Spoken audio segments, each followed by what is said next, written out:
지금부터 2주 전에 제가 드린 말씀은 하나님을 만나는 장소로서의 회막문에 관해서 말씀을 드렸습니다. 저희가 지난해부터 창세기 1장부터 계속 매주일마다 이렇게 강해적인 말씀을 나누고 있는데요. 사실 구약 또 우리 자주 읽지 않는 본문을 우리가 서로 나누면서 말씀 은혜를 받기가 매우 중요하지만 그렇게 쉽지는 않습니다. 때로는 난해하기도 하고 또 우리에게 친근하게 자주 읽는 성경이 아니기 때문에 이해를 하기도 쉽지 않지만 저희가 마치 높은 산을 올라가는 그런 마음으로 산 정상을 향해서 올라가는 그런 마음으로 구약을 계속 보고 있습니다. 아마 저도 그동안 평생토록 이 설교하면서 한 번도 본문으로 택하지 않은 부분을 그동안 여러 곳을 선택해서 말씀을 드리게 되었고, 또 여러분들께서도 교회생활을 하면서 또는 많은 설교를 들으면서 한 번도 그 본문에 대한 설교를 듣지 못한 그런 부분도 아마 있었을 것으로 생각을 합니다. 앞으로도 우리가 여러 본문을 이제 계속해서 우리가 나가면서 자주 듣지 못하는 또 자주 설교되지 않는 그런 본문을 제가 아마 나누게 될 것입니다. 그래서 오늘 출애굽기 35장이지만 뒤를 보면 뒷부분은 우리가 그동안 이미 말씀을 나눈 성전 안에 있는 그런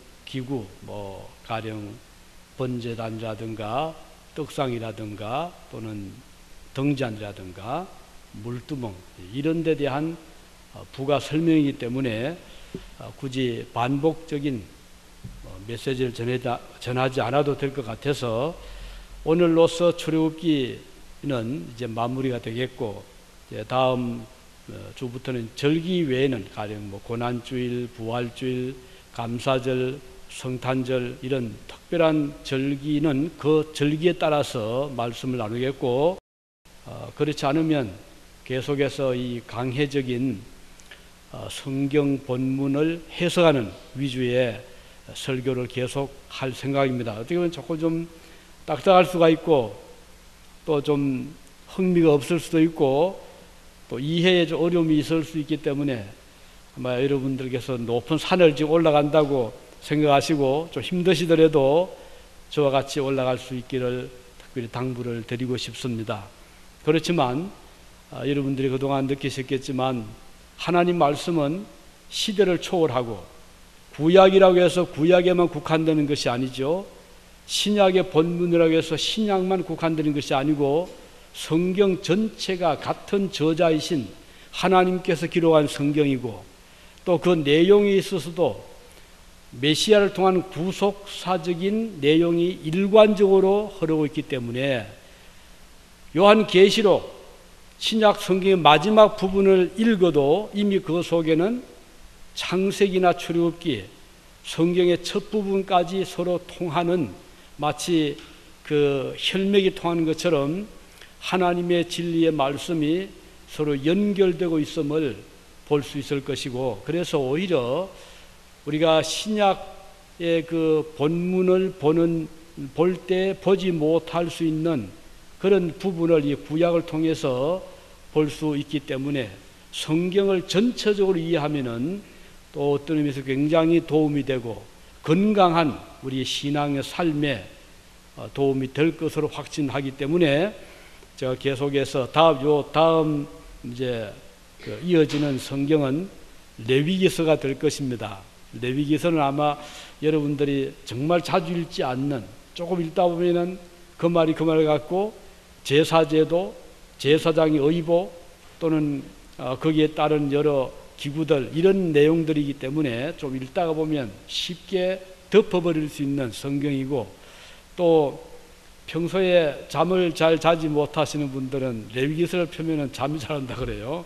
그만큼 쉽지 않은 본문이지만은 제가 그 레위기서를 같이 살펴보고자 합니다. 하지만은 반복되는 것이나 또는 굳이 그 본문을 우리가 타치하지 않아도 될 부분은 과감하게 좀 뛰어넘어가면서 그러나 중요한 성경의 진리의 맥은 짚어 나갈 생각입니다.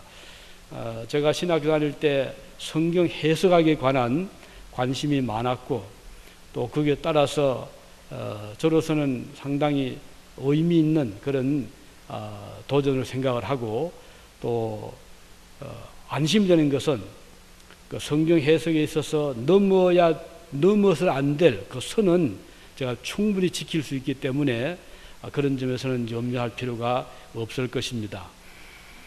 오늘 이 드릴 말씀은 모세가 하나님을 만나는 장소로 택했던 회막, 그 회막을 오늘 짓기 위해서 백성들이 어떤 일을 했는가 하는 것을 같이 살펴보고자 합니다.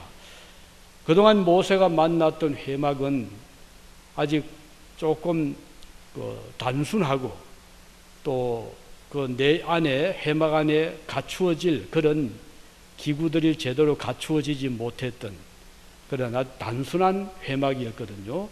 이제 오늘 본문에 보면 하나님께서 백성들에게 회막을 짓는 데 필요한 물건들을 가져와서 그것을 통해서 회막을 완성하도록 말씀하는 것을 볼 수가 있습니다. 회막의 구조를 보면 성소가 있고 지성소가 있고 그 앞에 성전 마당이 있죠. 그 세 부분으로 나누어지고 있습니다.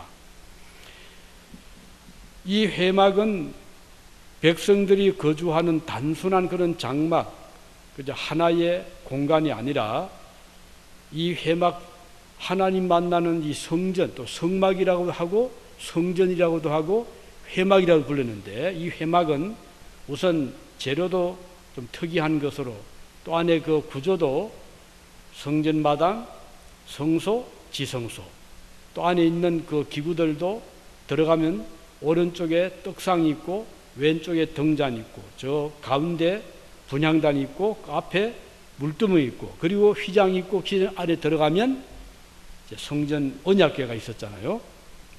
이런 그 구조 또 재료를 보더라도 하나님께서 요구하신 그 내용을 보면 아름다운 색으로 물들인 짐승의 털, 실과 가죽 그리고 금, 은, 보석 또 그 분향단 혹은 거기에 이제 물두멍 등을 만들기 위해서 조각목 이런 재료들을 가져오도록 말씀을 하셨습니다.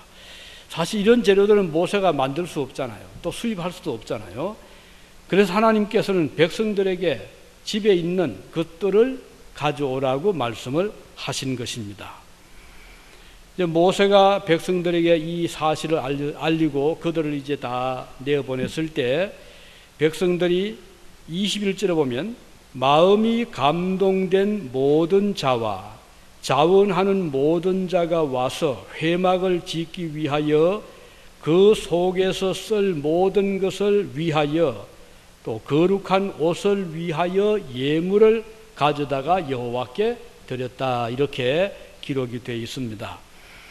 광야 생활을 하면서 하나님의 성전을 이렇게 만들기 위해서 백성들이 그 아끼던 재료들을 이제 모아서 모세에게 가져오는 것이죠. 그들은 기쁨으로 이 물건들을 가지고 왔어요. 그리고 즐거운 마음으로 이 물건들을 하나님께 바쳤죠. 모세의 발 앞에 두었습니다. 이걸 보면 우리 신약시대 초대교회의 모습을 연상시킵니다. 어떤 내용이죠? 사도들이 모여서 기도하고 주님의 말씀을 마음에 새기고 있었을 때 전도를 받은 초대교회 신자들이 너무 마음이 기쁘고 즐거운 나머지 그들은 자기 집에 있는 음식이라든가 또 물건 등을 가지고 와서 사도들의 발 앞에 두었다고 그랬어요. 그러면 사도들은 그것을 나누어서 필요한 사람들에게 나누어 주기도 하고 같이 음식을 먹고 떡을 떼며 즐거워했다고 했습니다. 그들은 심지어 필요를 따라서 땅을 팔기도 하고 집을 팔기도 해서 그것을 가지고 또 사도들에게 가져왔어요. 그러니 초대교회 성도들이 얼마나 풍성하게 서로 유무상통하는 그런 생활을 했을까 하는 것을 볼 수가 있습니다. 사도행전 4장 35절에 보면 34, 5절 보면 그 중에 이제 사도들 앞에 이제 모인 성도들이죠. 핍절한 사람이 없으니 이는 밭과 집이 있는 자는 팔아 그 판 것의 값을 가져다가 사도들의 발 앞에 두매 저희가 각 사람의 필요를 따라 나눠 주민이라 그랬어요. 이걸 보면 초대교회 성도들이 가난했지만 그들은 이렇게 풍요하게 서로 유무상통하는, 서로 나누어 가질 수 있는, 먹을 수 있는 그런 좋은 교제를 가졌습니다. 비록 지금 오늘 본문이 기록된 모세 오경에 그 기록된 BC 1500년과 그 다음은 사도행전에 기록된 AD 1년 그 어간 1500년의 긴 시간적인 차이가 있었지만 본질을 보면, 내용을 보면 그렇게 같을 수가 없어요. 구약시대 때 이스라엘 백성들이 집에 있는 물건들을 기쁨으로 가져와서 하나님께 모세에게 드리면서 회막을 짓게 했던 그 즐거운 마음이 1500년이 지난 초대교회 당시에 사도들과 당시 성도들 마음속에도 기쁨으로 자원해서 드렸던 그 마음의 내용을 보면 그렇게 같을 수가 없어요. 누가 억지로 시켜서도 아닙니다. 강압적인 것도 아닙니다. 즐거워서 기쁨으로 그들은 가지고 와서 서로 나누면서 즐거워했다고 했습니다. 이것은 교회의 아름다운 모습이죠. 모세가 세운 회막은 곧 신약시대에 세워질 신약의 교회를 상징하는 것입니다. 교회 모형입니다. 회막을 세우는 데 필요한 물건들을 모세의 발 앞에 가져왔던 백성들의 정성 어린 헌물은 신약 교회 시대의 필요를 따라서 성도들이 드렸던 헌물과 그 같은 마음, 같은 결과라고 하겠죠. 이스라엘 백성들을 애굽에서 인도해내신 하나님께 대한 감사의 마음으로 백성들은 모세에게 값진 물건들을 조금도 아까워하지 않고 드렸던 것이었죠. 헌물의 정신은 신약시대도 마찬가지입니다. 우리가 하나님께 무엇을 드릴 때 누가 뭐 억지로 하라고 그건 아니거든요. 우리 마음속에 구원의 은혜에 감사해서 주님께 기쁨으로 드리는 그 정신입니다. 놀라운 것은 백성들이 드렸던, 보세요, 초대교회 때 드렸던 그 물질이 너무 많아서 아주 풍요하게 나누어 주고도 남았듯이 오늘 여기 모세 시대 때 회막을 짓기 위해서 이런저런 물건들을 거두었는데 나중에는요 너무 많이 들어가지고 그만 가져라고 계속해서 막을 정도였습니다. 이걸 보면은 옛날이나 지금이나 은혜 받은 성도들의 마음은 한결같음을 볼 수가 있는 것입니다. 사도 바울이 고린도 교회를 크게 칭찬했는데 그 이유가 나옵니다. 고린도후서 8장 2절에 보면 환난의 많은 시련 가운데 그들의 넘치는 기쁨과 극심한 가난이 그들의 풍성한 연보를 넘치도록 하게 하였다. 이거 보세요. 극심한 가난임에도 불구하고 풍성한 연보를 넘치게 했다 하는 것을 기록하고 있습니다. 사람들의 생각으로는 가난과 환난은 사람들의 마음을 척박하게 만들고 인색하게 하리라는 것이 일반적인 생각들이잖아요. 아주 경제가 안 좋으니까 인심이 민심이 아주 어수선합니다. 이런 말 우리 많이 듣잖아요. 그러나 그것은 사실과 달라요. 여러분, 우리 지금 예를 들면 지금 이 시대 얼마나 풍요하잖아요. 뭐 없는 게 없잖아요. 아무리 뭐 어렵다 해도 집에 들어가면 최소한 집안에 그 비싼 컴퓨터 한 대 있잖아요. 또 뭐 TV도 있잖아요. 또 뭐 전기밥솥도 있잖아요. 지금부터 50년 전으로 거슬러 올라갔을 때 우리 가정에 들어가면 그때 TV가 있었습니까? 컴퓨터 있었어요? 정말 먹기 살기 힘든 때였잖아요. 하지만 그때의 민심, 인심과 오늘의 인심을 비교한다면 오늘이 훨씬 오늘 잘 사니까 훨씬 낫다고 할 수 있나요? 아니잖아요. 오히려 가난할 때 그 한 조각의 떡을 나누어 먹는 그 이웃 정이 그때 많았거든요. 요즘은 아파트 문 하잖아요. 문 딱 닫으면 옆집에 누가 사는지 이것도 모르는 오늘 이 시대입니다. 그러나 그렇다고 지금이 뭐 더 못 살아서 그건 아니잖아요. 이걸 보면 이 사람의 마음이라는 것을 알 수가 있어요. 우리가 서로 같이 살아가느냐, 서로 유무상통하느냐, 여기에 따라서 사실 민주주의의 자본주의의 단점은 이 빈부격차잖아요. 공산주의의 강점은요, 공유한다는 게 있거든요. 그래서 한때 세계적인 선풍을 인기를 끌었던 공산 사상은 잘 사는 사람도 없고 못 사는 사람도 없고 우리는 다 같이 산다. 그 얼마나 아이디얼한 그것 때문에 사람들이 많이 거기에 현혹이 됐는데, 자본주의 세계는 차이가 많잖아요.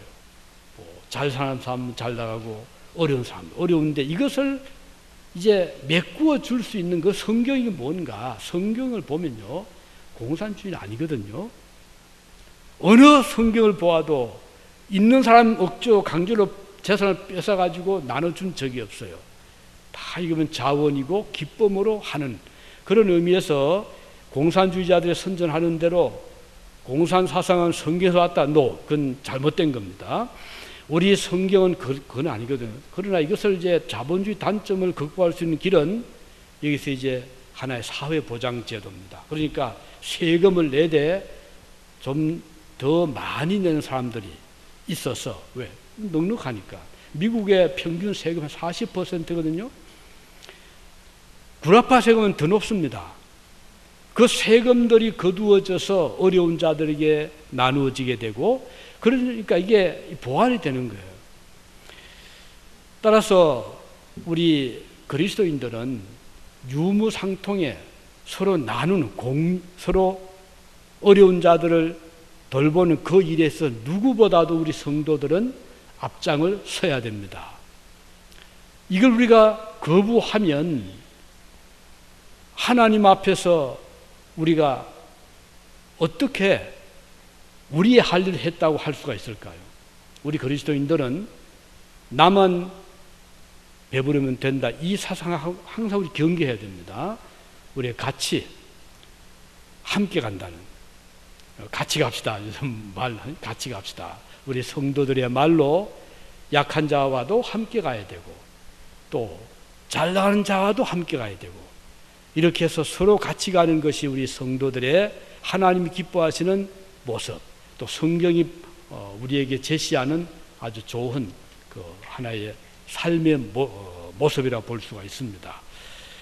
애굽에서 구원받아 광야로 나온 백성들의 마음에는 하나님의 은혜가 너무 컸기 때문에 회막을 만들라고 할 때 그 회막은 하나님 만든 장소인 거 알았잖아요. 그러다 보니까 이 백성들은 아주 기쁘게 자원해서 자기 집에 있는 것들을 가지고 달려 나옵니다.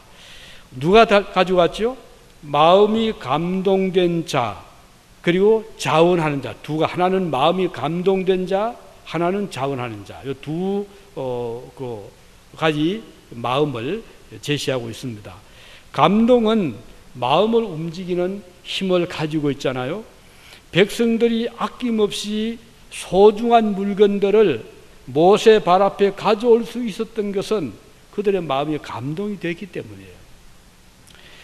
모세의 말을 들은 백성들은 마음이 움직였습니다. 이 감동되다 이 말을 보면 나사라고 하는데, 히브리 말로 나사, 그 뜻은요, lift up, to lift up, 들어 올린다, 그런 뜻이 있고, 그 다음은 to bear 혹은 to bury, carry, to carry 또는 to bear, 그러니까 옮긴다 또는 to support, 서포트한다, 받쳐준다, 이런 뜻이죠.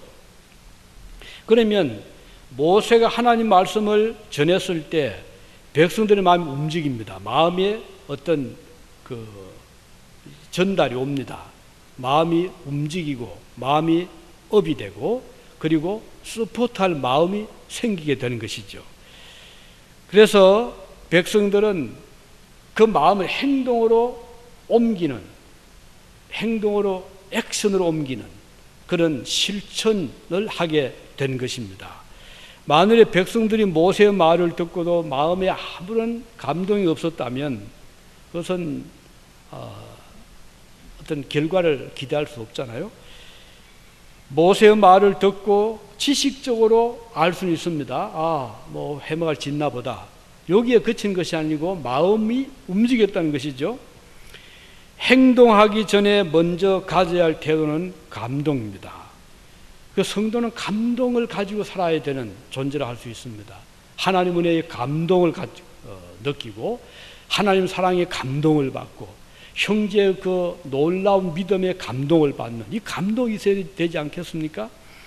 이스라엘 여인들이 염소 털을 깎아서 고운 그 털실을 만드는데 여기도 보면요, 출애굽기 35장 26절에 이렇게 기록되어 있습니다. 마음의 감동을 받아 슬기로운 모든 여인은 염소 털로 실을 낳으며, 실을 만들면 그 말이거든요.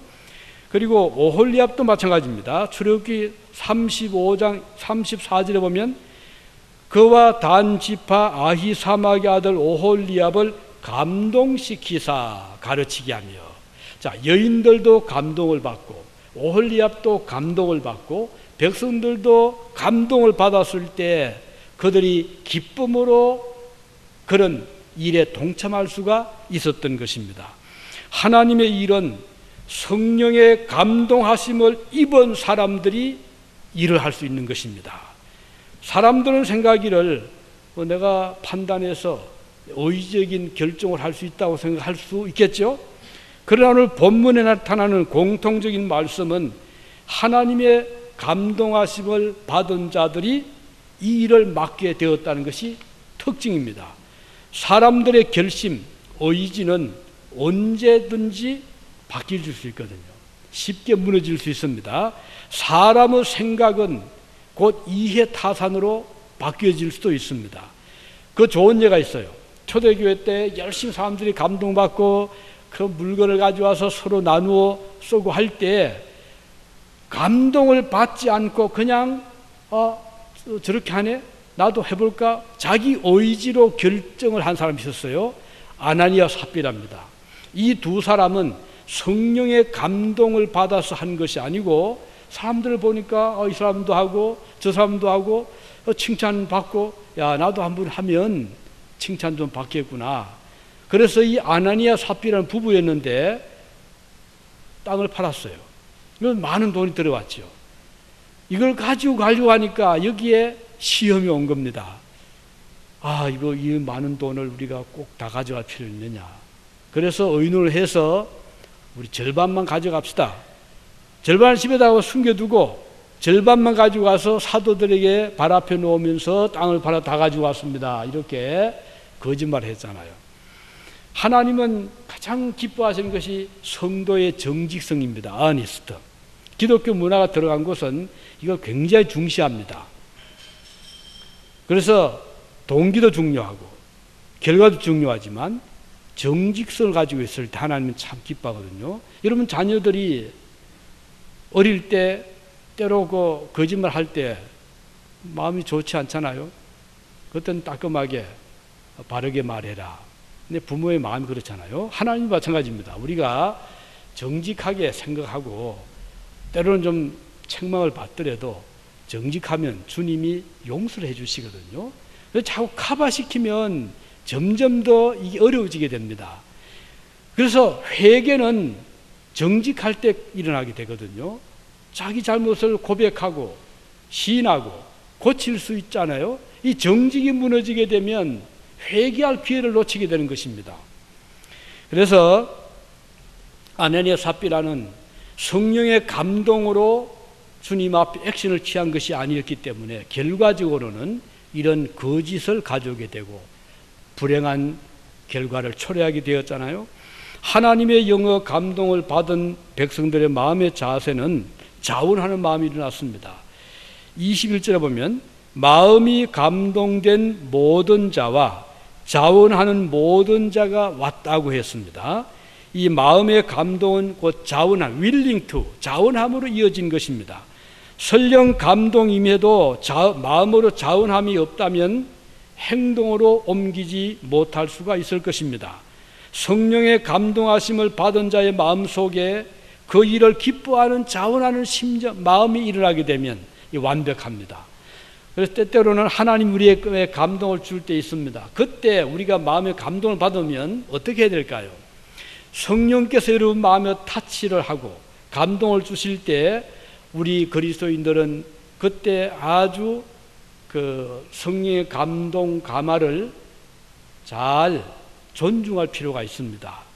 바울 사도는 이렇게 말했습니다. 데살로니가전서 5장 19절에 보면 성령을 소멸하지 말아라.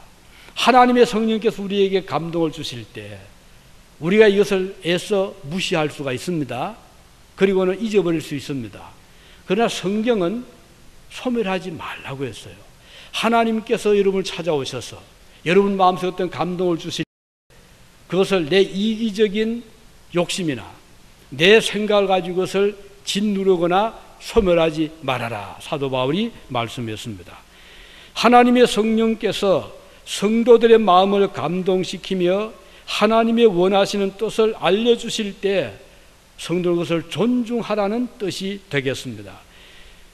하나님께서 성령의 감동을 통해서 기뻐하시는 뜻을 나타내실 때 기쁨으로 그 일에 순종하시기를 바랍니다. 백성들이 드린 예물들을 보면 다양했잖아요. 회막을 짓기 위해 필요한 재료들, 제사장의 예복을 위한 재료. 22절에 보면 마음에 원하는 남녀가 와서 예물을 드렸다고 했습니다. 예물을 드리면 남녀 구별이 없잖아요. 여인들이 아끼는 예물이 있습니다. 22절에 보면 기록한 대로 이제 팔찌, 귀걸이, 반지죠. 그리고 목걸이 이런 것들은 여인들이 아끼는 물건들입니다. 그런데 이때 이스라엘 그 여인들은 이것들을 하나님 앞에 기꺼이 드렸다고 했습니다. 더구나 애굽에서 나올 때 이걸 챙겨가지고 나왔잖아요. 얼마나 소중했겠어요. 그래서 혹시 옮겨갈 때, 길 갈 때 떨어뜨리지 않을까 신경을 쓰고 가져왔던 물건들이었는데 하나님께서 원하실 때 그걸 기쁨으로 드렸다는 것은 참 대단한 겁니다. 저는 그 예수님께서 벳바게를 이제 지나가시다가 제자들에게 저 나귀 주인을 보거든 새끼를 끌고 오너라 라고 했잖아요. 제자들이 그 말, 주님 말씀 듣고 그 동네에 들어갔더니 정말 나귀 새끼가 매여 있습니다. 끌고 오는데 주인이 물었잖아요. 아니 당신들 누군데 허락도 없이 나귀를 끌고 갑니까? 그때 제자들이 주님 말씀해 주신 대로 예 우리 선생님이 쓰신다고 하십니다 라고 했잖아요. 그때 그 나귀 주인이 뭐라고 했습니까? 저는 그 말씀 볼 때마다 참 감동이 됩니다. 나귀 주인은 두말하지 않고 그렇습니까? 가져가세요. 이 나귀 주인은 주님께서 쓰신다는 그 말을 들었을 때 조금도 주저하지 않고 쓰도록 했잖아요. 참 우리가 하나님께서 우리 마음에 감동을 주시고 우리에게 무엇을 요구하실 때 우리가 그때 어떤 반응을 보일 수 있을까? 우리가 때로는 이게 저 필요한데요. 이거 안 됩니다. 이럴 수 있잖아요. 그러나 여기 이스라엘 백성들은 모세가 회막을 짓는데 이런 것들이 필요합니다라고 했을 때 여인들은 그들의 아끼던 것들을 거리낌없이 가져왔고 또 남자들은 조각 아가시아를 잘라서 이렇게 판자를 만들고 해서 가져오고 혹은 또 그 휘장을 만들 수 있는 재료를 가져오고 이렇게 해서 그 재료들이 이렇게 모아지게 된 것입니다. 자, 우리가 이렇게 나눈다는 것, 하나님께 드리던 또는 사회에 환원하던 이게 쉽진 않습니다. 평생 모은 가치 있는 물건들을 사회에 환원한다든가 혹은 박물관에 기증을 한다거나 혹은 학교에 기증을 한다는 것이 쉬운 일은 아니거든요. 그러나 내가 소유하고 있는 것보다 또는 자손에게 물려주는 것보다 이것을 사회에 환원하는 것이 더 가치가 있다는 것을 깨닫게 되면 그때는 아주 주저함 없이 기정할 수 있잖아요. 이겁니다. 우리가 하나님께 드림에 대한 가치를 바로 알 때 맹목적이 아니라 주님께 드리는 것이 얼마나 소중한가를 알게만 된다면 주님께 드리는 것이 그렇게 기쁠 수가 없어요. 그렇게 즐거울 수가 없고 윌링 투 하게 돼 아주 기쁨을 하게 되는 것이죠. 이스라엘 백성들이 애굽에서 가지고 나왔던 귀중품들을 하나님께 드릴 수 있었던 것은 자신들이 소유하고 가지고 있는 것보다도 하나님의 전을 위하여 드리는 것이 훨씬 더 소중하고 가치 있다는 것을 알았기 때문에 기쁨으로 드릴 수가 있었던 것입니다. 그 다음은 또 한 가지 25절에 보면 마음이 슬기로운 사람들은 그들의 재능을 들여서 손수 실을 뽑아서 하나님께 드렸다고 했습니다. 25절에 보면 이렇게 기록하고 있죠. 마음이 슬기로운 모든 여인은 손수 실을 빼고 그 뺀 청색, 자색, 홍색 실과 가는 배실을 가져왔으며 이렇게 기록되어 있습니다. 이 여인들도 예외 없이 마음의 감동을 받은 자들이었어요. 누가 억지로 시켜서가 아니었습니다. 하나님의 영의 감동을 받아서 손수 실을 빼어 성막을 만들 준비를 하여 가지고 나왔습니다. 염소의 털을 깎아서 실 만드는 공정이 쉽지 않잖아요. 그럼에도 불구하고 이들 모든 여인들은 그들의 정성과 재능을 동원하여 실을 만들었습니다. 손으로 뺀 털실을 새걸로 만들어 회막의 덮개나 휘장으로 만들어서 성막을 만들게 했습니다. 하나님의 일에는 남녀 구별이 없음을 볼 수가 있죠. 유대의 남자들은 남자들대로 여인들은 여인들대로 이와 같이 각자 분담을 하여 성막 만드는 일에 협조를 했습니다. 버사렐과 오홀리압에게 하나님께서는 특별한 지혜와 총명을 주셨다고 했습니다. 그들의 재능이 성막 건설에 아주 돋보이고 있습니다. 하나님은 그 두 사람을 부르시되 35장 30절에 보면 지명하여 부르시고 하나님의 콜링입니다. 이름을 지명해서 주님 부르셨다고 그랬어요. 그들에게 하나님의 영을 충만하게 하여 지혜와 총명과 지식으로 여러 가지 일을 하게 하셨다고 했습니다. 하나님이 일꾼을 부르실 때 그 일을 감당할 수 있는 능력도 함께 주심을 볼 수가 있습니다. 그 성막이 완성되었을 때 그것을 바라본 백성들의 마음이 얼마나 흐뭇했겠습니까? 얼마나 감동적이었겠습니까?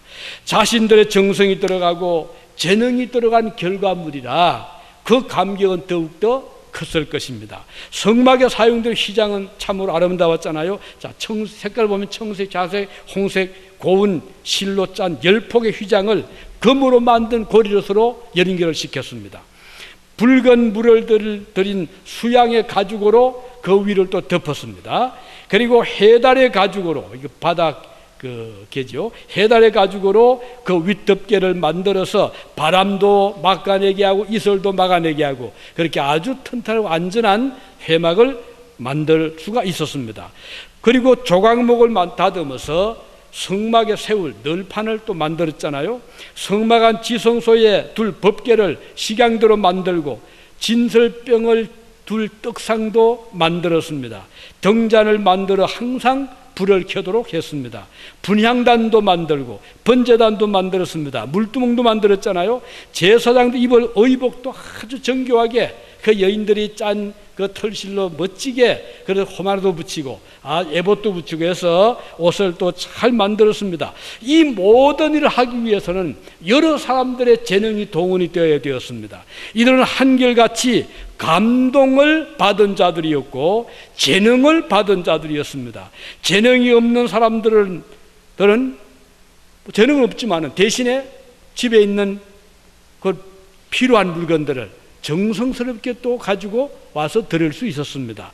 이 하나님의 성막은 실로 백성들이 한 마음으로 드린 헌물의 하나의 어떤 꾸러미로 볼 수 있잖아요.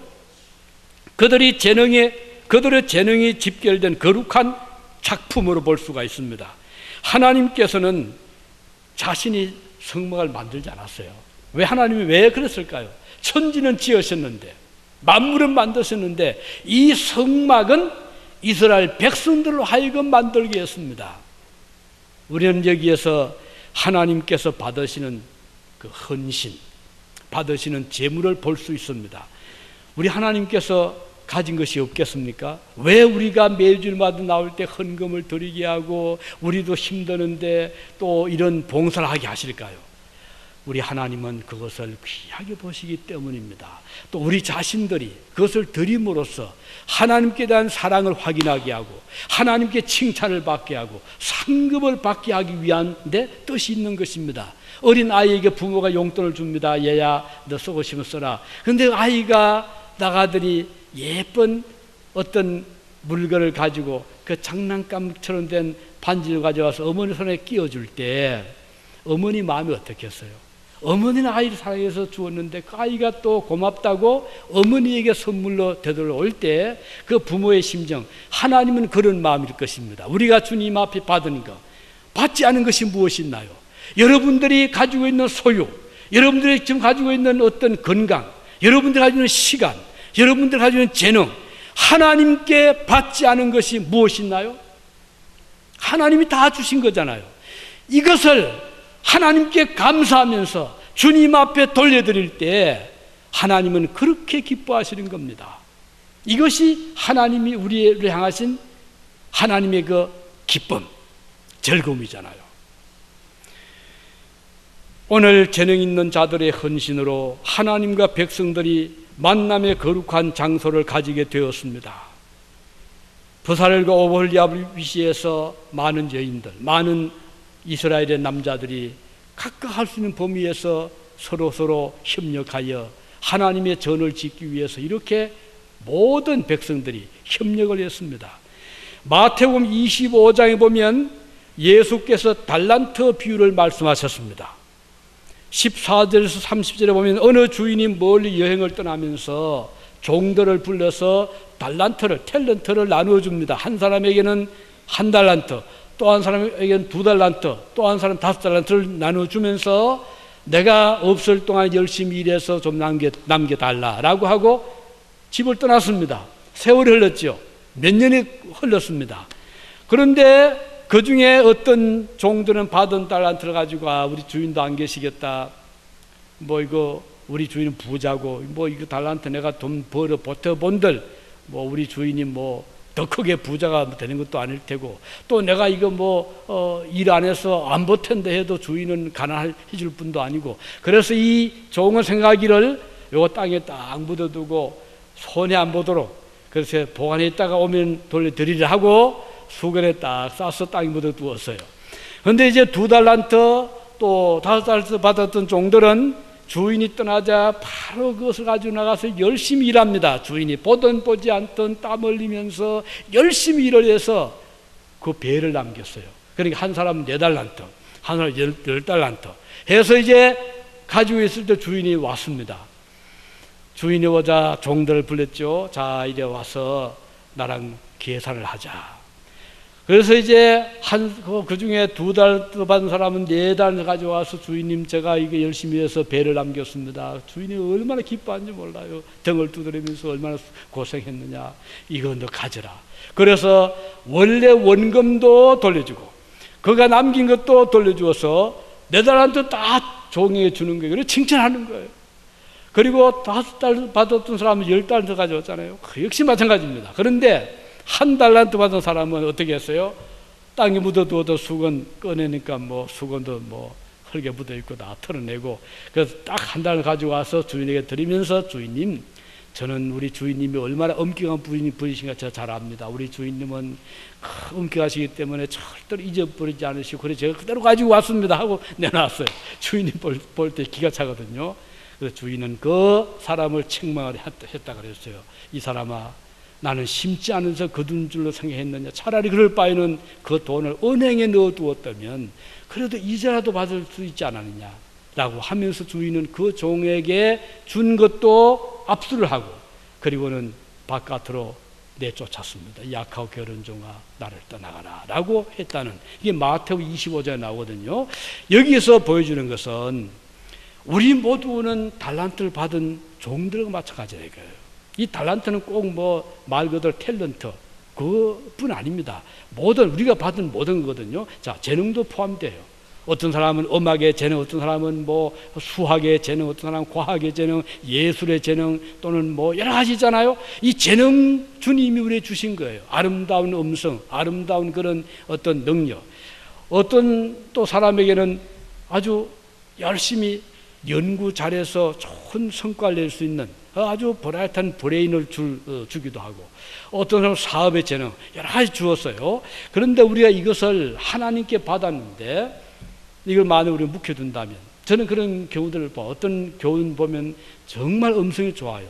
그래서 참 저분 우리 같이 합창도 하고 같이 성가대하면 좋겠다 싶어서 이제 권해보는데, 한사코 이제 뭐 이런저런 사정이 있다고 해서 하지 않는 경우들이 있더라고요.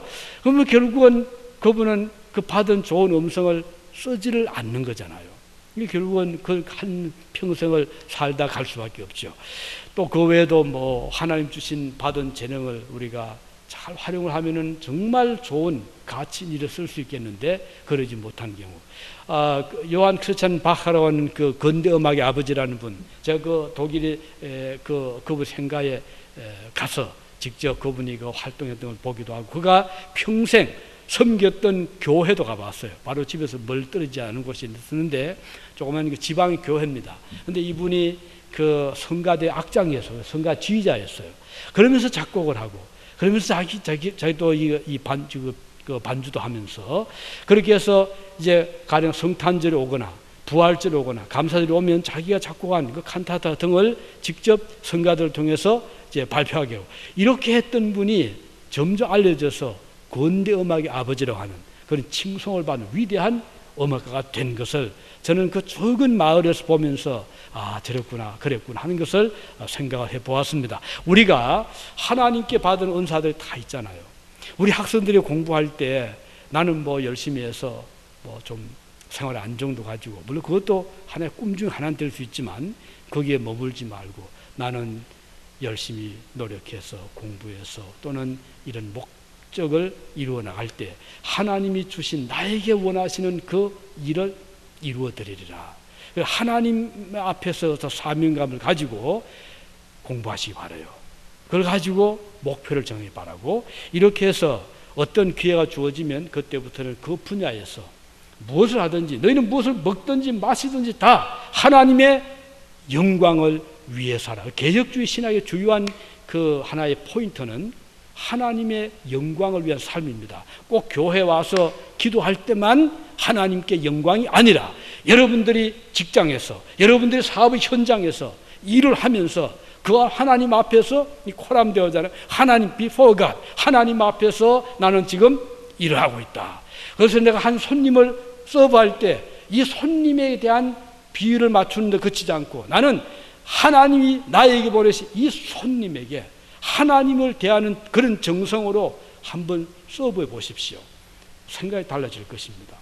얼마나 정성이 들어가게 되고, 그러면 거기에서 전도가 될 수도 있고 그분에 대한 애정도 나타낼 수가 있고 하나님의 은혜를 그 자리에서 감사할 수 있잖아요. 이것이 우리 삶의 자세입니다. 우리가 학생들을 가르칠 때 나는 하나님 앞에 서 있다. 농과 농사를 지을 때 나는 하나님이 주시는 씨를 가지고 주님이 주시는 이 대지에다가 씨를 뿌리고 있다. 우리의 삶의 그 every corner of life, 모든 삶의 구석구석에서 하나님의 존재를 느끼고 살아갈 수 있다면 그는 바로 그의 받은 재능을 주님 앞에 드리는 것이 된다. 이런 말씀이 되겠습니다. 자, 그래서 적다고 무시하지 말기 바라요. 여기 한 달란트면 어때요? 반 달란트면 어떻습니까? 하나님 주신 달란트가 꼭 커야만 소중한 건 아니고, 주님이 오늘 칭찬하고 보면요, 양이 많다고만 칭찬하는 게 아니에요. 적으면 적은 대로 주님이 주신 그 달란트에서 최선을 다하면 만족하는 거예요. 꼭 내가 위대한 성인이 되어야만 그건 아니거든요. 무명의 한 적은 사람도 괜찮아요. 주님 앞에서는 다 소중한 분들이기 때문에 여러분 생명은 꼭 마찬가지입니다. 천하보다 귀한 생명을 다 주셨잖아요. 그래서 우리는 하나님 앞에서 받은 이 은혜를 늘 감사하고 이 재능 받은, 부름을 받은 재능을 우리가 거부하고 또는 그것을 그냥 무가치한 것을 여기지 마시기를 바라는 것입니다. 오늘 우리가 받은 이 달란트, 적든 많든 이것은 다 소중한 것이라는 것을 기억하시 바라고, 이 재능을 주신 목적에 대해서 한 번 더 생각해 보시기 바랍니다. 이것은 많은 사람들이 찬사를 받기 위해서 주신 게 아니라는 것, 또 사람들에게 영광을 독차지하기 위해서 주신 것이 아니라는 것. 요즘 한국의 연예인들이 왜 저렇게 부침이 심한가요? 저는 그것을 이렇게 보면서 한때는 사람들이 박수를 다 주잖아요. 그런데 그 인기라는 것이 오래 가지는 못하잖아요. 더 후배들이 막 치고 올라오니까 나도 언제 밀릴 수 있잖아요. 그러면 인기 절정했을 때 천하가 내 것처럼 보이지만 그 자리에서 조금 물러가면 모든 걸 다 잃은 상실감 때문에 그걸 이기지 못하는 거잖아요.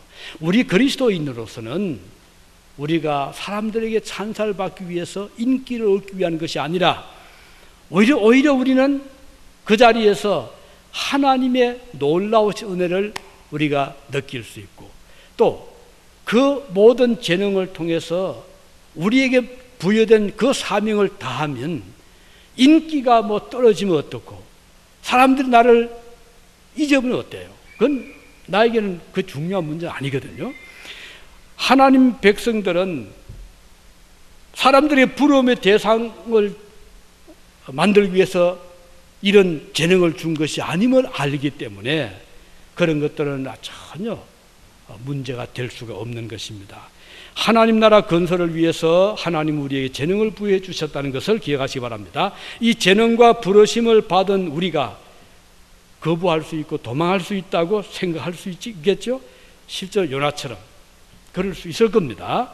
그러나 끝까지 거부하고 하나님의 부르심을 외면한다면 그 기회를 우리가 놓칠 수 있잖아요.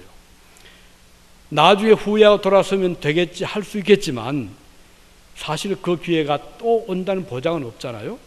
우리를 완전히 떠날 수가 있는 겁니다. 그래서 하나님께 주신 이 재능을 귀하게 사용할 수 있을 때 사용하시길 바랍니다. 시간도 마찬가지요. 능력도 마찬가지입니다. 건강, 지혜, 기술, 시간, 이 모든 것이 하나님이 주신 재능의 부분들인데 이것들을 우리가 그 기회를 잡고 그 기회가 떠나기 전에 부지런히 활용하시기 바랍니다. 성도는 하나님 주신 모든 은사를 소중히 받아들이고 그의 부르심의 기쁨으로 응답하고 달려나갈 때 하나님의 영광한 빛을 발하게 되기 때문입니다.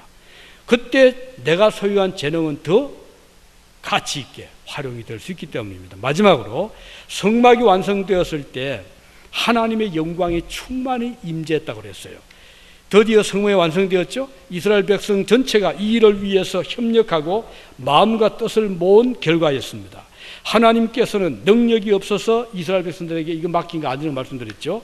비록 이 일이 더디고 답답하게 느껴질지라도 하나님 백성 한 사람 한 사람의 정성과 뜻이 모아져서 한 올 한 올 휘장이 만들어지고 그리고 성막이 완성이 되었습니다.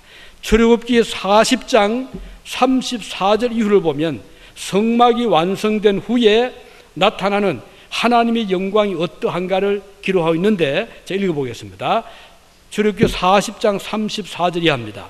그 후에 구름이 회막에 덮이고 여호와의 영광이 성막에 충만하며 모세가 회막에 들어갈 수 없었으니 이는 구름이 회막 위에 덮이고 여호와의 영광이 성막 위에 충만함이었으며 구름이 성막 위에서 떠오를 때는 이스라엘 자손이 그 모든 행하는 길에 앞으로 행하였고 구름이 떠오르지 않을 때는 떠오르는 날까지 발행하지 아니하였으며 낮에는 여호와의 구름이 성막 위에 있고 밤에는 그 구름 가운데 있음을 이스라엘 온 족속이 그 모든 행하는 길에서 친히 보았더라. 정말 엄청난 기록입니다. 위의 말씀을 보면 백성들이 정성스럽게 만든 그 회막 위에 하나님의 영광의 빛이 비추었다는 것입니다. 솔로몬이 성전을 훗날에 지었잖아요. 얼마나 잘 지었나요? 좋은 돌을 깎아서 레바논의 백향목을 가지고 와서 그리고 금을 돌을 쓰듯이 흔하게 써서 멋진 성전을 지은 다음에 솔로몬이 하나님께 이제 기공식 때, 중공식 때 기도를 하는데 그거 한 기도를 보면요, 열왕기상 8장 이렇게 기도하고 있습니다. 하나님이 참으로 땅에 거하시리까 하늘과 하늘들의 하늘이라도 주를 용납하지 못하겠거든 하물며 내가 건축한 이 성회리이까, 이 성전이오리까. 그러니까 온갖 좋은 석재, 목재, 금은, 보석을 써서 성전을 지었지만 솔로몬이 볼 때는 하나님께서 감히 이곳에 거할 수 없는 분이다. 하늘에 하늘이라도 부족한데 어떻게 하나님 이전에 거할 수 있겠느냐? 솔로몬의 솔직한 고백이었잖아요. 그렇다면 지금 백성들이 만든 이 회막, 초라한 회막, 어떻게 하나님이 거하시겠어요? 어떻게 하나님 그곳에 오시겠어요? 오실 수가 없는 겁니다. 그러나 하나님은 그곳에 오셨거든요. 이건 뭘 의미하나요? 하나님의 인카네이션입니다. 거룩하신 하나님이에요. 영광의 하나님이에요. 인간들이 만든 그 조잡한 회막에 오셨다? 이것은 엄청난 역사가 될 수가 없습니다.